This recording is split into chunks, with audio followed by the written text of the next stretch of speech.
मृत्यु के बाद क्या होता है और 24 घंटे बाद आत्मा घर क्यों आती है और मृत्यु के बाद 13वीं क्यों मनाई जाती है? क्या 13 दिनों तक मृतक की आत्मा घर पर रहती है? वीडियो एंड तक जरूर देखना। नंबर 1, मौत से कुछ घंटे पहले इंसान के पैरों के नीचे से अर्थ सोल चक्र डिस्कनेक्ट हो जाते हैं, मतलब इंसान का धरती से कनेक्शन टूट जाता है और पैर ठंडे पड़ जाते हैं। नंबर 2, मरने के बाद इंसान का उसका संपूर्ण जीवन जन्म से लेकर मृत्यु तक फ्लैशबैक की तरह स्पीड से दिखता है। अकॉर्डिंग टू साइंस ये सपना लगभग 7 मिनट का होता है। उसके बाद ब्रेन शटडाउन हो जाता है और अंत में इंसान अपनी सुनने की शक्ति खो देता है, जिसके बाद एस्ट्रल कॉर्ड टूट जाता है, जो कि एक तरह से शरीर और आत्मा का कनेक्शन है, जिसके टूटने से आत्मा शरीर से मुक्त हो जाती है। नंबर 3, लंबे समय से शरीर में रहने के कारण वो बॉडी को छोड़ने से मना करती है। वो फिर से बॉडी में प्रवेश करने की काफी कोशिश करती है, लेकिन वो असफल रहती है। जैसे हमारे लिए किसी की मृत्यु को स्वीकार करना मुश्किल होता है, वैसे ही आत्मा भी शरीर की मृत्यु को मानने से इनकार करती है। नंबर 4, शरीर छोड़ने के बाद आत्मा बॉडी के 15 फीट ऊपर हवा में तैर रही होती है। वो अपने परिजनों को रोता हुआ देखती है। उसके बारे में बोले गए शब्द उसे किसी शोर की तरह सुनाई देते हैं। नंबर 5, हिंदू ग्रंथों के अनुसार रात के समय अंतिम संस्कार नहीं किया जाता, उसे सूर्य देव की पहली किरण के बाद ही जलाया जाता है। अगर किसी व्यक्ति का अंतिम संस्कार रात को किया जाए तो उसकी आत्मा प्रेत योनि में प्रवेश करती है, जिसके बाद वो सदा के लिए हमारे डायमेंशन यानी कि आयाम में भटकती रहती है। नंबर 6, मृत्यु के बाद शव को एक पल के लिए भी अकेला नहीं छोड़ा जाता। अगर शव को रात भर घर में रखा जाए तो संपूर्ण परिजन रात भर शव को जागते हैं। एक बार एक गाँव में एक शव को कुछ पलों के लिए अकेला छोड़ दिया गया, जिसके बाद बाहरी प्रेतों ने उसके ऊपर कब्जा कर लिया और मृत्यु बॉडी ने पूरा गांव जला दिया।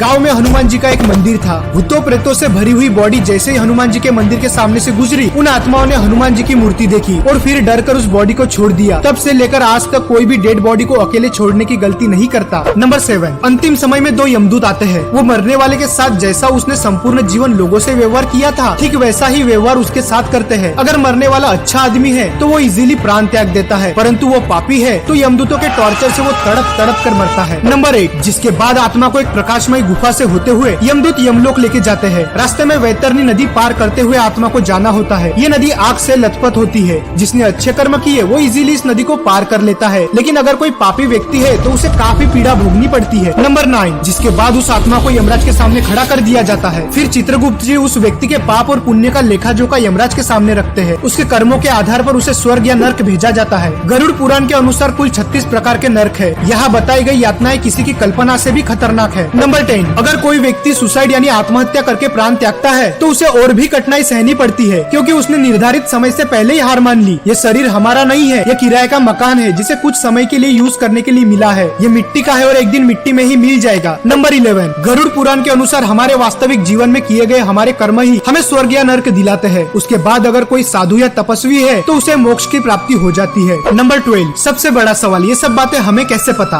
गरुड़ देव जिनका बल अतुलनीय है, वे एक साथ 100 इंद्रों को पराजित कर सकते हैं। गरुड़ देव स्वर्ग से अमृत कलश लेकर उड़ गए थे, लेकिन उन्होंने अमृत पान नहीं किया। उन्हें बिना अमृत के ही अमरता प्राप्त हुई। ये वरदान उन्हें स्वयं श्रीहरि नारायण ने प्रसन्न होकर दिया था। गरुड़ देव तो अमर है, उन्हें नहीं पता कि मृत्यु के बाद क्या होता है, इसलिए जिज्ञासावश उन्होंने श्रीहरि नारायण से ये प्रश्न पूछा और इसी ज्ञान को हम गरुड़ पुराण के नाम से जानते हैं। भगवत गीता में श्री कृष्ण ने कहा था, आत्मा न तो पैदा होती है और न ही वह मरती है, वो तो सिर्फ वस्त्र की तरह एक शरीर से दूसरे शरीर में प्रवेश करती है। मृत्यु तो केवल शरीर की होती है, आत्मा की नहीं। ये जीवन मृत्यु का चक्र यूं ही चलता रहता है, इसीलिए don't die before you are dead, मरने से पहले कभी मत मरो। अंतिम समय में राम नाम सत्य है इसलिए कहा जाता है क्योंकि वही संपूर्ण जीवन का सार है। श्री राम ही सर्वश्रेष्ठ है, वही सत्य है। अगर वीडियो पसंद आए तो वीडियो को लाइक और